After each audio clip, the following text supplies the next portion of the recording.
tardes. Hoy, martes 16 de abril del año 2024, doy inicio a la charla número 57 de Radiografía del Imperialismo Británico. Bueno, habiendo triunfado el general San Martín en la batalla de Maipú, que aseguró la libertad definitiva de Chile, como lo hizo después de la batalla de Chacabuco, viajó a Buenos Aires en compañía del ahora capitán John Thomond O'Brien, el irlandés.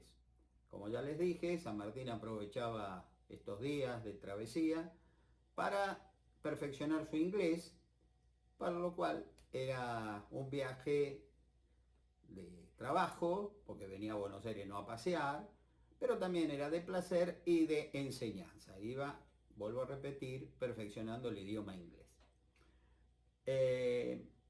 Yo he comentado que nuestro servicio de inteligencia desplegado en el puerto de Cádiz le había informado al director supremo, al brigadier Juan Martín de Pueyrredón, que era muy posible el envío de una flota, una escuadra española, que iba a pasar frente a Buenos Aires, iba a pasar por el sur, por el Cabo de Hornos, iba a llegar a Lima, al puerto del Callao, llevando refuerzos, armamentos, todo, porque España, viendo ya el demonio que tenía, que era San Martín acá en Sudamérica, empezó a apostar con todo para vencerlo. Dice, este hombre va a ir al Perú y cuando llegue lo vamos a destrozar.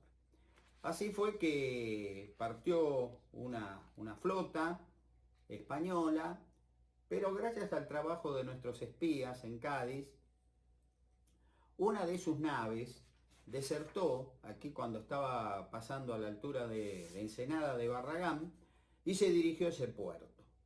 Al hacerlo, los desertores se entregan a nuestro gobierno, pasan a ser, digamos, marinos revolucionarios, y entregan al gobierno algo fantástico: todas las órdenes en clave que usaba la escuadra, la flota. Como desertaron de noche, con una gran astucia y verdaderamente una gran habilidad de navegación, los españoles los estuvieron buscando y bueno, como en esa época no había radio, imagínense, consideraron por un tiempo que se habían hundido, que la nave se había hundido, no que había desertado. Con los códigos de señales enviados a Chile, a caballo fueron, ¿no? Por supuesto, cruzaron los Andes, correos, como San Martín lo había hecho, bueno, correos los llevaron a Santiago, en la capital chilena fueron analizados y rápidamente se envió a la escuadra que se estaba armando en Valparaíso, la escuadra chilena. Y claro, conociendo los códigos, salieron al encuentro de estas naves y bueno, lograron atacarlos, capturar algunas naves, algunas se hundieron y unas muy pocas llegaron al Perú.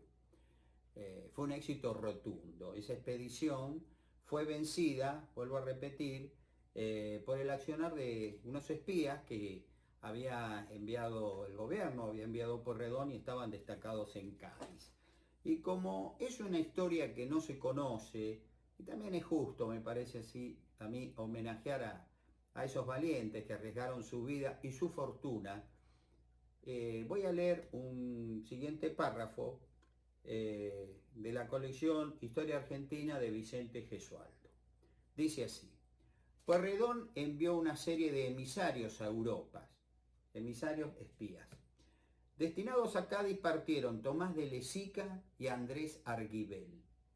Dice el general Tomás de Iriarte en sus conocidas memorias que conoció a Arguibel en Cádiz en esos años y que este era un comerciante en aquella ciudad y perdió su fortuna al servicio de la causa patriota. Una gran cantidad del dinero que utilizaron esos espías fue facilitado por el poderoso financista porteño don Ambrosio de Lesica, gran amigo de Pueyrredón, San Martín y Belgrano. Don Ambrosio envió a Cádiz a su hermano Tomás de Lezica con fuertes sumas de dinero que éste distribuyó entre los oficiales y soldados de la expedición española que en 1814 iba a ir a Montevideo y que por la caída de esa ciudad, luego del triunfo del almirante Guillermo Brown en el buceo, en mayo de 1814, se dirigieron, al perder esa cabecera de playa, digamos, se dirigieron a tierra firme en el norte del continente, es decir, en Venezuela. Y ahí fue que destrozaron, como voy a explicar oportunamente, a las fuerzas del general Simón Bolívar, que tuvo que huir para salvar su vida. El dinero llegó también a esferas altas del gobierno español, o sea, ese dinero que envió Lezica, hablando en plata, hablando en criollo, para que ustedes me entiendan, fue una coima que se distribuyó en sectores muy importantes. Poderoso caballeros don dinero, nunca se olviden de eso. Y de esa manera sabían permanentemente los movimientos de la Armada en el principal puerto, digamos, que daba al Atlántico, que era Cádiz. Otra expedición se preparó en Cádiz 5 años más tarde, en 1819, con destino al Río de la Plata. A las órdenes del conde de La Bisbal, fue también desquiciada por las actividades de Andrés Arguibel. En consecuencia, este se vio obligado a abandonar su hogar de emigrado y se refugió en la posición británica de Gibraltar, que está ahí al lado de Cádiz. Al respecto dice Iriarte que en este episodio acabó de consumarse la ruina de su fortuna. Es decir, que Arguibel, este espía argentino, perdió toda su fortuna en aras del servicio a la patria como espía, comprando voluntades españolas, informantes, de su bolsillo lo pagó. En fin, compararlo con cosas que nos estamos asistiendo en estos días, verdaderamente decimos, por Dios, qué hombres, qué época. Nada que ver con lo que, vuelvo a repetir, contemporáneamente vemos. Arguibel murió pobre en Buenos Aires. Fíjense, un hombre que era millonario, entregó todo por la patria en su actividad de espionaje. Una calle de la ciudad lleva su nombre, modesto homenaje a quien tanto le deben los argentinos. La Gaceta de Buenos Aires, en 1825, publicó elogios de sus actividades patrióticas. Si algunos de los amigos que me escuchan pasan por la calle Arguibel, por lo menos, no sé, sonrían en homenaje a ese gran patriota que lo entregó todo, toda su fortuna para nuestra libertad. Destruida esa invasión de esa armada española, San Martín viajó, como lo hizo después de Chacabuco, ya lo hemos dicho, a Buenos Aires, pidiendo ayuda al gobierno, con la creencia, estaba seguro, que si me dan el dinero y reforzamos la flota chilena, nos vamos al Perú y ganamos. Quizá para fines de este 1818 o mediados del 19 se termina la guerra y somos libres. Pero la situación en Buenos Aires era verdaderamente caótica financieramente hablando. ¿Y por qué lo era? Porque lo que ya dije, todos los bienes que nosotros comprábamos del extranjero, fundamentalmente a Gran Bretaña, salían a precio de oro y nuestras exportaciones valían centavos. Voy a leer, para que ustedes no crean que es un parecer mío, a propósito, por la idea de esta obra, Radiografía del Imperialismo Británico, lo que dijo uno de sus más grandes pilares para la conquista económica de estas tierras. Me estoy refiriendo a las palabras que escribió Goodwin Parish, un hombre que, aparte de trabajar para el Servicio de Inteligencia Británico, también escribía, porque también ahí obtenían buen dinero. En su obra Buenos Aires y las provincias del Río de la Plata, Parrish expresó: cuando el comercio del Río de la Plata se abrió, la Gran Bretaña obtuvo su monopolio desde el principio. Es decir, apenas nosotros, todavía estábamos eufóricos porque habíamos derrocado al virrey Cisneros el viernes 25 de mayo de 1810, los ingleses sí que estaban festejando, como diciendo, bueno, lo que no pudimos con Beresford ni con Whitlock, ahora lo vamos a poder con el comercio. Y así fue, en forma despiadada, cínica, fría. Sinceramente, nos cocinaron a fuego lento. San Martín, a todo esto, luego de su breve estadía en Buenos Aires en 1818, retorna de inmediato a Chile, tiene la palabra de honor, digamos, de Pueyrredón.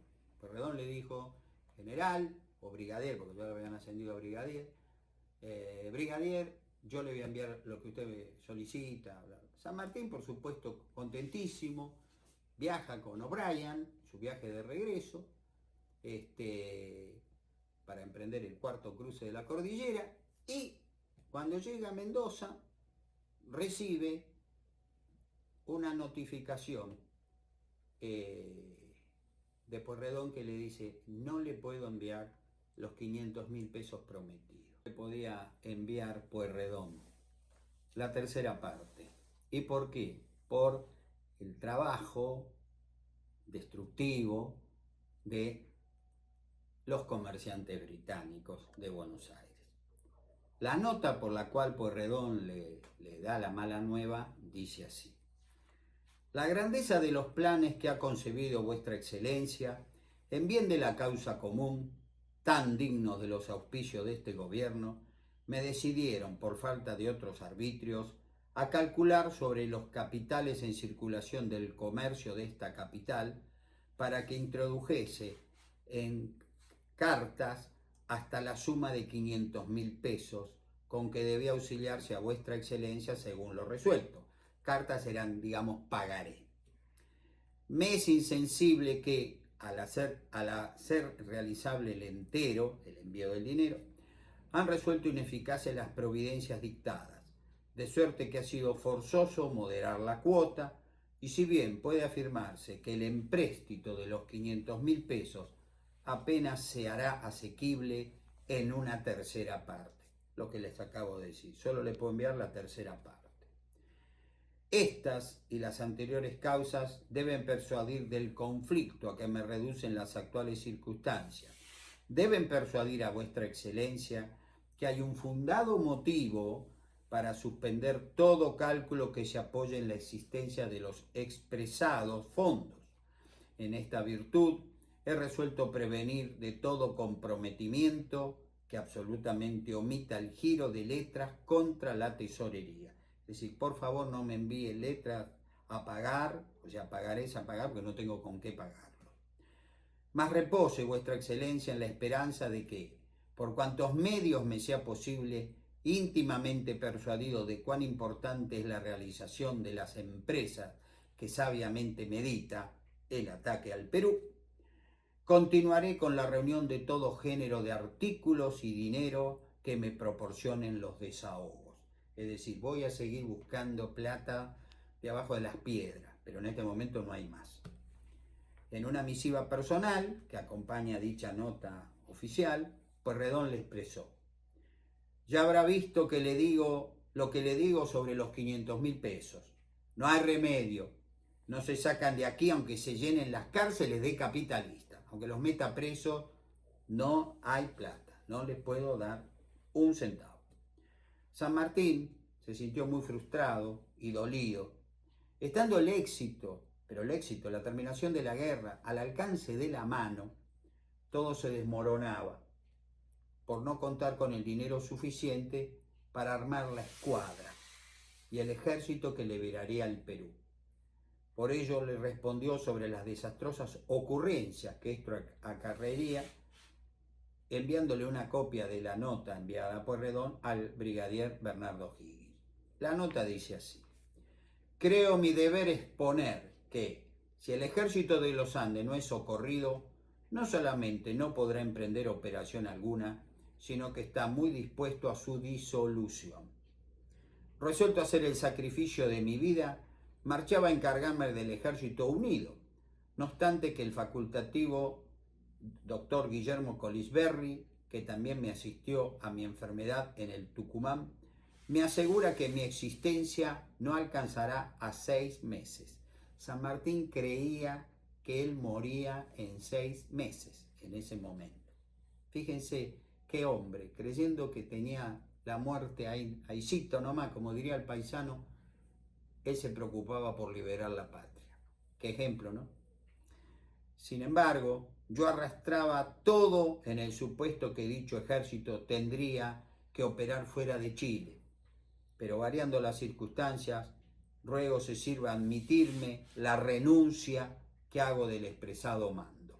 Es decir, ya que no tengo el dinero y mi salud es tan delicada que me quedan pocos meses de vida, renuncio al mando del ejército de los Andes. Mis débiles servicios estarán en todo tiempo prontos para la patria, en cualquier peligro que se halle. Al leerse la carta de San Martín, tanto en Buenos Aires como en Santiago de Chile, la conmoción fue muy grande. Por lo que O'Higgins le escribió presurosamente: cuando me preparaba a estrecharlo en mis brazos, recibo la amargura de su resignación. San Martín es el héroe destinado para la salvación de la América del Sur y no puede renunciar al camino que la providencia eterna le señala. Pueyrredón sabía que si San Martín renunciaba, como se lo anunció en esa nota, la revolución sudamericana quedaba herida de muerte. Y por eso, el miércoles 16 de septiembre de 1818, le envió una comunicación oficial asegurándole que le enviaría el dinero previamente acordado, es decir, los 500.000 pesos, y como era su costumbre, le envió una carta personal, aparte del mensaje oficial, en el que le expresaba sin ningún reparo sus sentimientos. Así como Higgins, acabo de leer su nota, ahora le voy a leer la de Pueyrredón. Nota personal. ¿Cómo se quedaría vuestra excelencia cuando recibió mi comunicación sobre la suspensión del libramiento? No sé cómo no me he vuelto loco cuando vi cumplirse los 3 plazos dados por el empréstito y que no hubiera entrado la 6ª parte en caja. Mi espíritu todavía, ya en el término de la desesperación, porque preveía el trastorno que debían padecer nuestras operaciones militares, pero yo encontré el remedio en mi misma desesperación. Por lo demás, o sea, ya le envié el dinero. Por lo demás, dejémonos ahora de renuncias, que si fue disculpable la de vuestra excelencia por las circunstancias, no lo es ya. Ahí lo está levantando en peso, Pueyrredón, está enojado. Y porque también juro a usted, por mi vida, que si llegase a obstinarse en pedirla en el acto, yo haré lo mismo. Si usted renuncia al mando del Ejército de los Andes, yo renuncio como director supremo. ¿Qué tal? Hemos de salir con honra del empeño, ayudándonos recíprocamente. Aliento, pues, mi amigo, cuente con todos los recursos que puedan proporcionarse desde aquí. Sabiéndose autorizado San Martín por esta nota, por esta tiradita de orejas de Pueyrredón, cariñosamente eran amigos, como diciendo, bueno, estoy autorizado, vienen los 500.000 pesos, sin perder un instante, cambió letras de comerciantes británicos de Chile que habían llegado a Mendoza para ir a Buenos Aires, las cambia a él para hacerse del dinero que los comerciantes británicos de Chile habían enviado. Y ese dinero se va a pagar en Buenos Aires, se lo van a devolver en Buenos Aires. Cuando, discúlpenme que me sonría, cuando Pueyrredón recibe a los enviados de los comerciantes británicos de Santiago de Chile diciendo, por este papel firmado por el general San Martín en Mendoza, usted nos tiene que pagar tanto. Pueyrredón, honestamente no sé cómo hizo, fue un grande de la patria que no ha sido bien reconocido, es una vergüenza. El brigadier Juan Martín de Pueyrredón es uno de los próceres más grandes de nuestra patria. Hay que reconocerlo. Pueyrredón le escribe a San Martín. No sé si enojado, pero no muy simpáticamente. Me ha puesto vuestra excelencia en las mayores angustias con las libranzas que ha dado por los caudales de los correos que he detenido.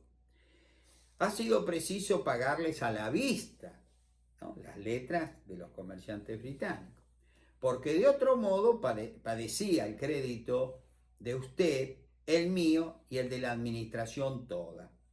Y para ello gradué como me habré visto para hacer de modo que fuesen todos los accionistas pagados antes que se despachase el correo. Es decir, yo cubrí las letras que usted, por el dinero que usted se quedó en Mendoza. He barrido el cabildo, el consulado, la aduana y cuanto había con algún dinero ajeno.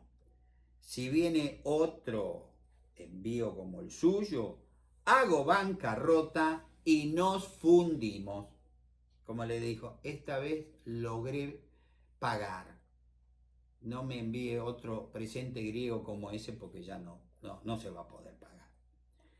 Al poco tiempo, Pueyrredón pudo enviarle nuevas remesas, pudiendo así San Martín disponer en la caja del ejército de 200.000 pesos, para la época una fortuna, que administrado centavo por centavo por el padre de la patria, le permitió continuar con sus planes de liberación de la América del Sur. San Martín, con Tom O'Brien, luego de concluido este tema del dinero, retorna a Chile, cruza la cordillera, pero al volver ya no encuentra el entusiasmo del año anterior, ya no lo estaban esperando para recibirlo, qué sé yo. Notó cierta frialdad y cuando comenta con O'Higgins y otros personajes importantes del gobierno chileno, bueno, ya tenemos prácticamente parte del dinero que necesitamos para la Armada, para irnos al Perú, notó cierta frialdad en los chilenos, porque los chilenos pensaban, ya le ganamos a los realistas, acá no van a volver más, ¿para qué seguir? O sea, un pensamiento egoísta, y un pensamiento egoísta y suicida. San Martín les empezó a explicar, acá no ha terminado nada, España puede volver con todo, y se acaba esta libertad de la que estamos gozando. Miren que España no está vencida, le hemos dado una flor de paliza, si ustedes quieren, en Maipú, pero ellos no están vencidos, ellos pueden volver, yo los conozco, yo estuve muchos años en el ejército español. España vuelve a la carga, Los chilenos, sí, bueno, sí, vamos a ver, pero en el fondo, no querían ni arriesgar vidas chilenas, dinero, no, ya está. Lo tenían a San Martín ahí, qué sé yo, con el ejército de los Andes, estaban muy cómodos. San Martín, muy enojado, le escribe a, esta es voy a transcribir al general Bartolomé Mitre en esa obra que he mencionado, y que creo que es brillante lo que dijo Mitre. Cuando el pueblo chileno consideró asegurada definitivamente su independencia, empezó a sentirse menos dispuesto a entregar dinero y ofrendar hombres para ir a campear por la libertad de otros pueblos. En su simple razonar, no pensaban que mientras dominara España en el Perú, no cesaría jamás sobre Chile la posibilidad de un ataque, como lo había llevado 2 veces, en 1814 y en 1818. Pero ese espíritu de negación no solo era propio del pueblo chileno, sino que San Martín lo observaba también en los mismos gobernantes, puestos desde entonces a prometer, pero exclusivamente lentos en cumplir. Es decir, que a San Martín le decían, bueno, sí, vamos a ir preparándola, pero ahí vamos a ir preparando la cosa muy lentamente y con cuentagotas. En definitiva, era lo que la expresión que me enseñaron hace años, en vez de ser un cumplimiento de la promesa dada, era un cumplimiento. Es decir, que no es lo mismo. O sea, enviar una armada al Perú, un ejército al Perú, era algo para ellos tan difícil como un viaje a Marte. Si estamos cómodos, estamos bien, los españoles acá no vuelven más, decían ellos. Y San Martín les decía, ustedes están tan equivocados, España va a volver. Hay que ir al Perú, hay que terminar la guerra en el Perú. Y ahí recién vamos a ser libres, los chilenos, los argentinos. Si no, esto no termina. Esto es un impas, nada más. Pero ustedes no saben lo que es España, cómo va a volver. Bueno, estando San Martín en Chile, se va a producir una jugada brillante, a las cuales lamentablemente no tienen acostumbrada de los británicos. Los británicos vieron que había en Sudamérica un hombre que los incomodaba, que era incorruptible, que no lo podían comprar con ninguna moneda y que si llevaba adelante sus planes afectaba decididamente los planes británicos sobre Sudamérica. ¿Cuáles eran esos planes? Lo que luego se llamó en Europa, y es una expresión que se usa en el mundo, balcanizar una región. Es decir, crear pequeños estados, no un país gigante como las Provincias Unidas del Río de la Plata, mismo Chile, Perú, Nueva Granada, hoy Colombia, Venezuela, sino que esos países, cuando se independizaran, fragmentarlos, dividirlos en pequeñas republiquetas. ¿Para qué? Para que se pelearan entre sí, por problemas fronterizos, por problemas de minería, de ganado, de lo que fuere. Y cuando se pelean hay que tener armas. ¿Y quién les va a vender las armas? Los británicos. El negocio con un moñito completo. ¿Tá? Entonces, viendo que San Martín cruzó los Andes, ganó la batalla de Chacabuco, al año siguiente, luego de ser derrotado por el valor de José Ordóñez y sus hombres en Cancha Rayada, pocos días más tarde logra vencer en Maipú, que fue la batalla fundamental, quizá la decisiva de la Guerra de la Emancipación. Dijeron, bueno, a este hombre hay que frenarlo de alguna manera. ¿Y cómo lo vamos a frenar? Bueno, él se quiere ir al Perú con una armada, sí, para eso necesita un buen almirante, sí, bueno, le vamos a enviar uno de los nuestros. ¿Quién le vamos a enviar? Al vicealmirante Thomas Cochrane, un personaje que les voy a explicar, en la obra está detallado al milímetro la figura de este hombre, que fue un digno sucesor del pirata Francis Drake, de Morgan, de Cavendish, porque en el fondo Cochrane, que era un hombre muy valiente, eso no lo voy a negar, era un pirata. Entonces va a llegar Lord Thomas Cochrane a Chile y habiendo firmado un compromiso por un representante del gobierno chileno y argentino en Londres, que no fue otro que Antonio Álvarez de Condarco, ustedes recordarán, el hombre que fue por el Paso de los Patos y volvió por Uspallata trayendo esa información. Como premio, San Martín y O'Higgins lo enviaron a Londres a buscar que comprara barcos y tripulaciones, porque acá no se sabía navegar. Entonces necesitábamos marinería británica, ¿sí? Y este hombre, lamentablemente, comete el grave error de contratar a Cochrane. Fíjense, cuando Cochrane llegó a Chile, fue recibido con admiración, porque Cochrane era un hombre que tenía una fama muy bien ganada, pero también tenía una fama muy bien perdida. Y ahora les voy a explicar por qué. Pero recuerden lo que les digo, este hombre fue una brillante jugada de la inteligencia británica. Este hombre fue un caballo de Troya que nos enviaron los británicos. ¿Para qué? Para destrozar los planes de San Martín. Porque si San Martín llevaba a cabo sus planes, no se iban a cumplir los planes de balcanización que el Imperio Británico quería para Sudamérica. Esto muy poca gente lo entiende o lo sabe. Por eso me voy a ir despacito, paso a paso, para que ustedes me entiendan. En el cuarto tomo de Radiografía del Imperialismo Británico les aseguro que está hasta el más nimio detalle de este nefasto personaje, porque lo fue. Fue nefasto para la guerra de la independencia sudamericana. Entonces voy a leer lo que escribió en una muy buena obra recomendada Gonzalo Bulnes en La expedición libertadora del Perú, en el tomo 1, página 236, que dice: tengo la alta satisfacción de anunciar a vuestra excelencia que Lord Cochrane, uno de los más acreditados y acaso el más valiente marino de la Gran Bretaña, está enteramente resuelto a pasar a Chile para dirigir nuestra marina y cooperar decididamente en la consolidación de la libertad e independencia de esta gran parte de la América.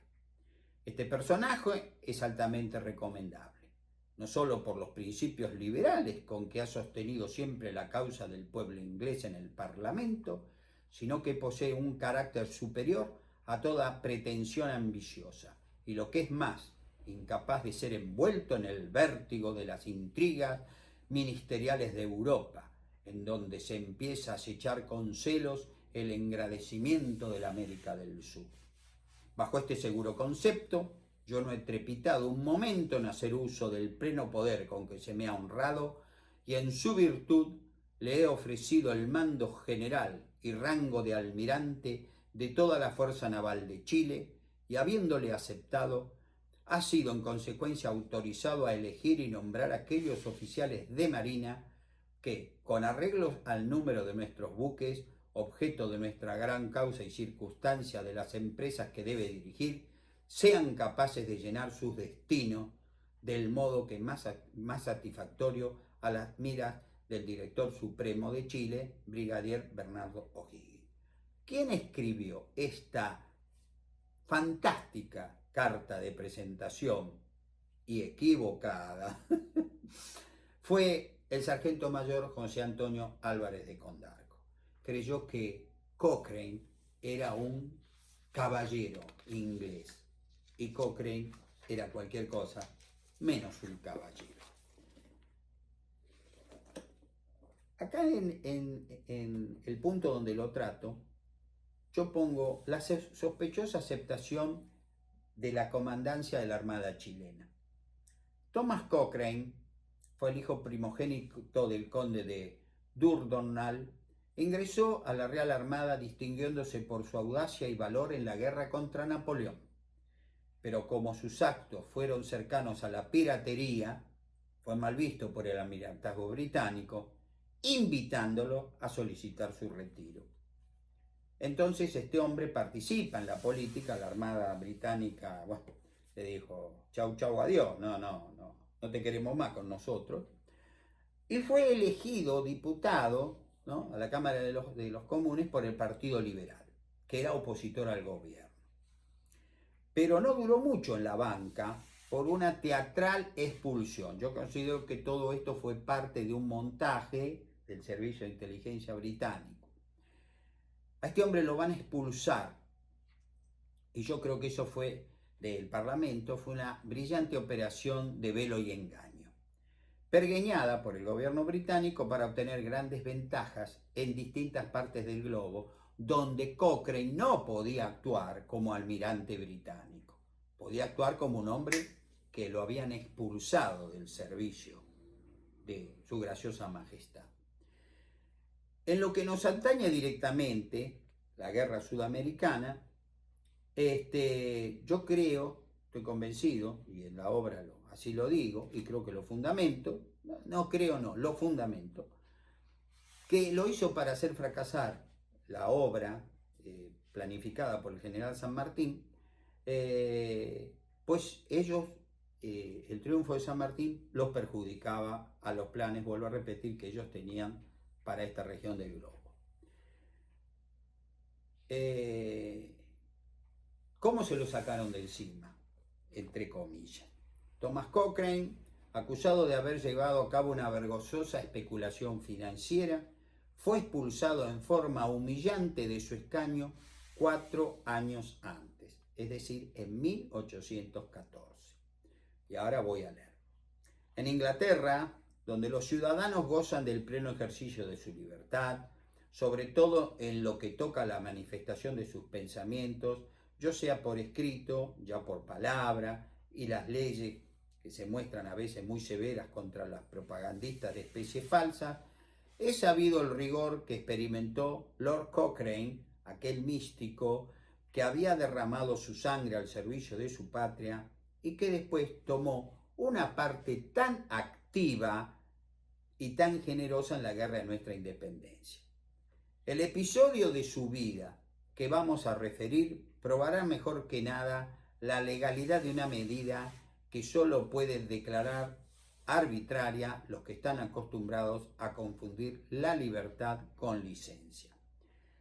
Lord Cochrane hallábase en Dumfries en el invierno de 1814 cuando llegó una persona con la falsa noticia de la muerte del emperador Napoleón Bonaparte, a fin de hacer subir el valor de los fondos públicos. 10 individuos, entre los que se encontraba Lord Cochrane, sospechados de participar en este fraude, fueron perseguidos por el directorio de la bolsa. El pleito fue juzgado por el Banco del Rey, que los declaró culpables a los 10, incluso Cochrane. Entonces, este hombre, Cochrane, fue condenado a pagar una multa de 10.000 libras esterlinas, una verdadera fortuna, a sufrir 1 año de prisión en las cárceles del Banco del Rey, después de estar 1 hora en una argolla frente a la Bolsa de Londres, o sea, se lo ponía como en la picota para que todo el mundo lo pasara, lo insultara, una humillación terrible. Pero algunas cosas de lo que le acabo de decir fueron modificados por el monarca británico, pues diciendo, bueno, no, pará, es Cochrane. Pero la pasó muy mal. Poco después, luego de largos debates y pasar en su defensa, esgrimió un gran discurso, la Cámara de los Comunes lo expulsó de su seno y una asamblea general de los caballeros del baño, una de las órdenes de nobleza que tienen los británicos, decretó que su nombre se borrase de los registros de la orden. El 12 de agosto de 1814 se procedió a ese acto del que no podía citarse ningún ejemplo en los anales de aquella ilustre corporación.